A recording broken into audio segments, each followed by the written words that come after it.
New স্টেডিয়ামস, high level graphics, এই সব কিছুই তোমরা রিয়েল ক্রিকেট 24 গেমে পাবা। তো গাইস এই গেমে যে কোনো ধরনের international event like T20 world cup, ODI world cup, test event থেকে শুরু করে সব কিছুই তোমরা এই গেমে খেলতে পারবা।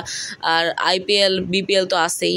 আর এই গেমে কিন্তু গাইস প্লেয়ারদের চেহারা কাস্টমাইজ করা যায়, তার সাথে প্লেয়ারদের জার্সিও কিন্তু কাস্টমাইজ করা যায়। আর IPL, BPL, PSL থেকে শুরু করে বিভিন্ন ধরনের তোমরা লিগ খেলতে পারবে এই গেমে, এবং তার সাথে অকশন কিন্তু আছে। আর এই গেমে প্লেয়ারদের চেহারা কিন্তু হালকা হালকা মিল আছে গাইস, তোমরা দেখতে পারবা যে প্লেয়ারদের চেহারা কিন্তু হালকা হালকা মিল রয়েছে। আর এই গেমের অকশন সিস্টেমও কিন্তু দুর্দান্ত IPL-এর। তার সাথে তোমরা এই গেমের যে বলিং অ্যাকশন দেখতে পারবা সেটা কিন্তু এক প্রকার অসাধারণ। আর ফিল্ডিংয়ের তো কোনো কথাই হবে না। এই যে তোমরা দেখতে পাচ্ছ অকশন, প্লেয়ারদের শর্ট সিলেকশন, এক কথায় মানে অন্যরকম, অন্যান্য গেমের তুলনায় অনেক ভালো।